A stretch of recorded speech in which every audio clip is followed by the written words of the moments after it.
I'm on another 200-mile drive.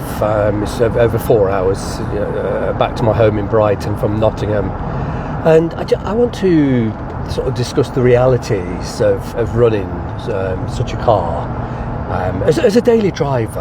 Obviously, I accept most people don't choose to run cars such as this. It isn't the most sensible option, obviously, but I just wanted to sort of just run through a few of the realities and moreover discuss how I go about running and finance and justify running such a car. Quite a lot of people do say to me, why don't you buy a sensible car like a diesel Renault and put this one in the garage and then use this for best? Truthfully, I don't share that view. Sort of looking and wishing my life away, looking for best days to draw out a classic car, and I just don't share that view. I don't, I try to live every day, because you don't get these days back. You get one shot at life, and I try not to sort of think of a day as being a regular day or a best day.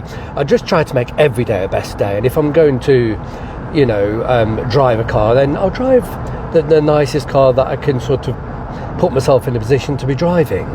And it's likewise with dressing. I don't sort of those of you that follow my other accounts will know what I'm like for shoes and suits, and I tend to sort of wear suits daily. I don't just sort of use them for best. I don't know, whatever best might be, maybe a wedding, or I dress like that every single day, 7 days a week, and I enjoy it. And it goes the same for the car, and so there are sort of massive commitments and costs associated with driving something like this as a daily, as it is the same as wearing a tailored suit as daily wear. But that's my life, and I'm just not comfortable sort of putting things aside and waiting for a best day and whatever, dragging my car out to the garage with a flat battery and messing about trying to start it when it's been stuck for 6 weeks just because I've got a so-called best day. As I say to you, I just don't sort of follow that view. Now, of course, driving something like this as a daily, it can be troublesome and costly, but I have driven these cars for about 32 years, so I know them intimately. And when I first started driving them, they were merely just an old Jag. They weren't terribly old, and they weren't sort of certainly weren't old enough to be collectible or have classic status. They were sort of 10 years old perhaps, or maybe some of the older ones I had at the time were maybe 22 years old, which really wasn't that old. But today, obviously, those cars will be well over 50 years old. But and I've never really lost the enthusiasm for driving them, and I continue to enjoy it. So really, in order to be able to afford to do it, I have to do the work myself. And I'm a hairdresser. I'm not a mechanic or a coach builder. I'm a hairdresser. So I've had to learn the skills necessary. And it's taken an awful long time, but I've learned rather sort of trial and error. Something's gone wrong with my car. I've had to scratch the money together for the parts and jolly well do the work myself, usually in the street.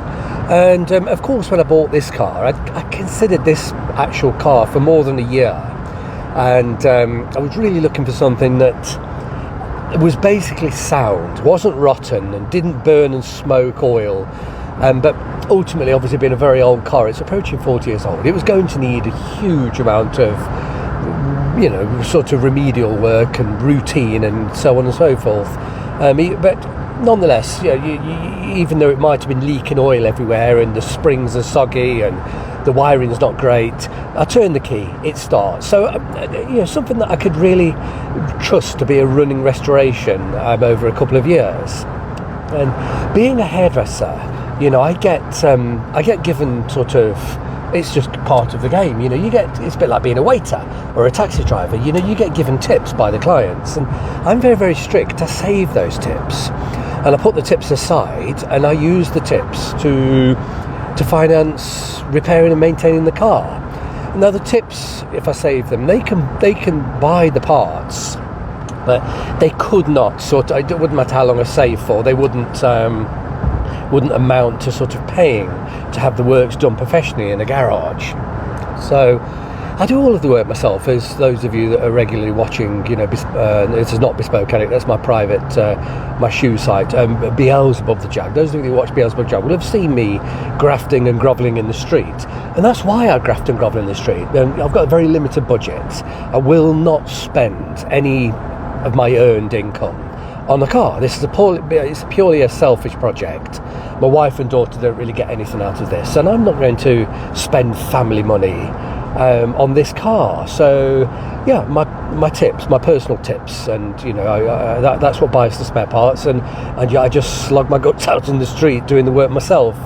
So therefore, I can justify it, and I can keep the car within an affordable range to run.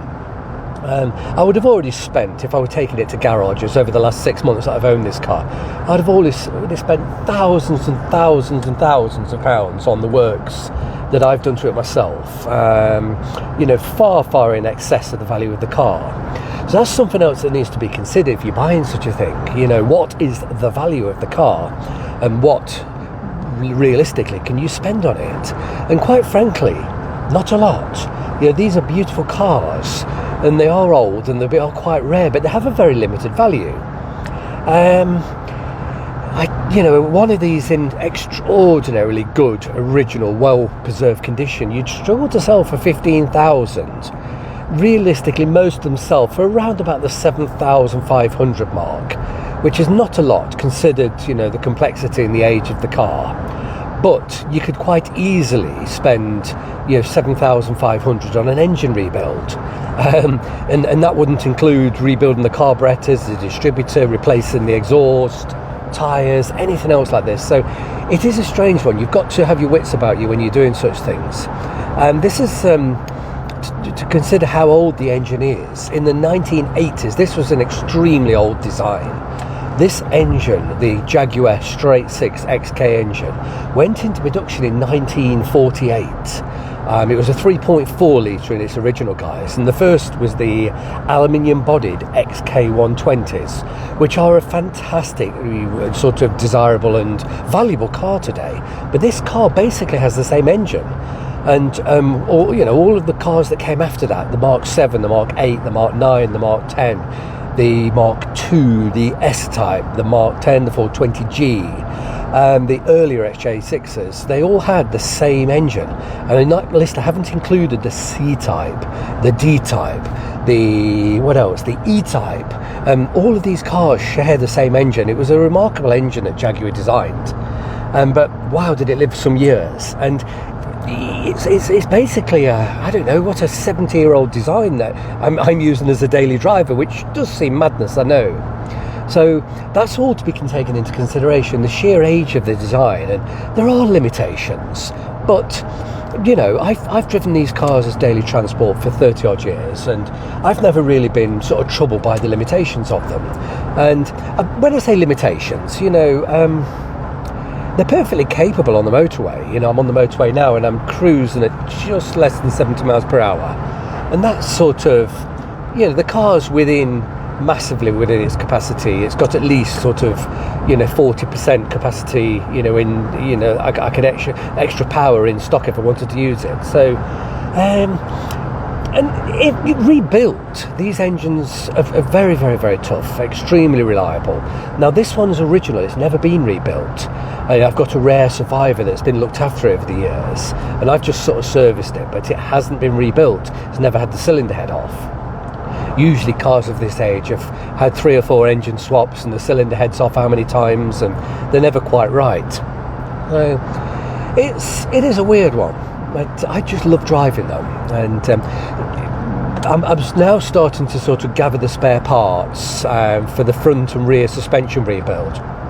And whilst I've got the suspension off, I'll go to the trouble of rebuilding the brake system. I'll dismantle the calipers and put new seals. I expect the pistons to be fine, but I'll put all new seals, and I'll put new bleed nipples on. I'll replace all of the hoses, the flexi hoses, and all of the pipe work. The pipe work in this car is original, and at any time, it could get a fracture or a pinhole, and I'll be suffering brake failure. So I'm not going to wait for that to happen. That's another trick running a very old car. Heading things off before they happen, spending money before you have to spend money, so to speak. And thinking, right, in this next 2 years, those brakes could fail in one way or the other.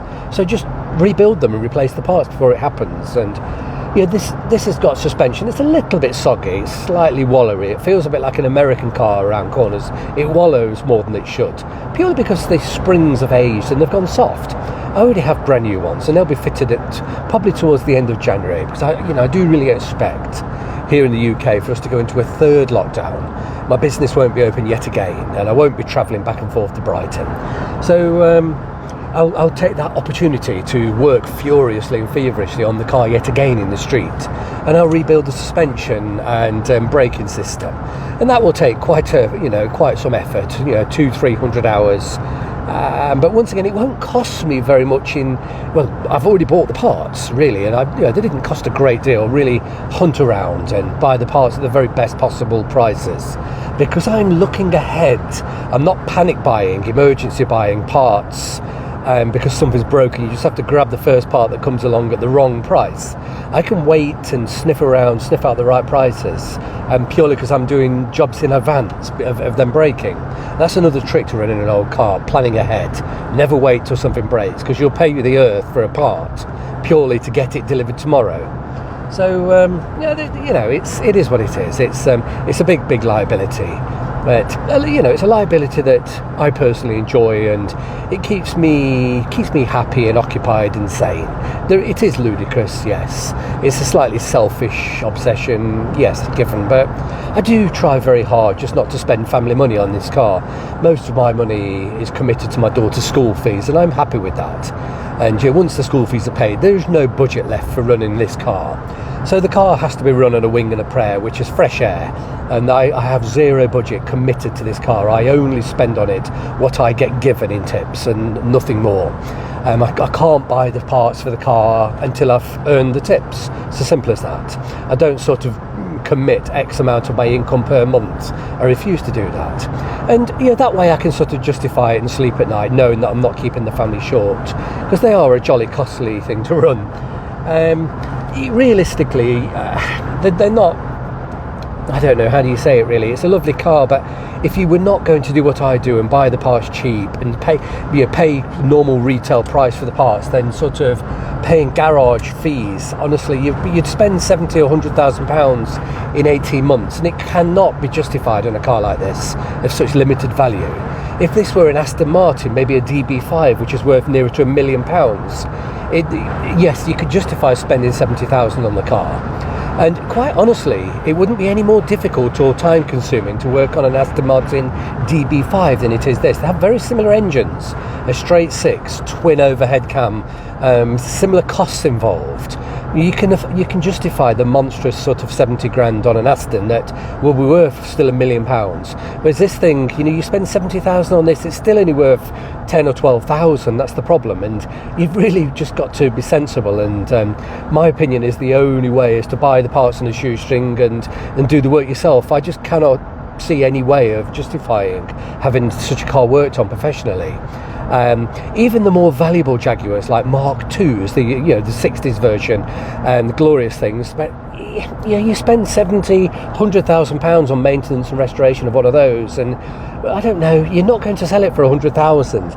You'll be looking to sell it for 65. So even the really rarest of Jaguar saloons, you can't sort of break even on the running costs and the repair costs.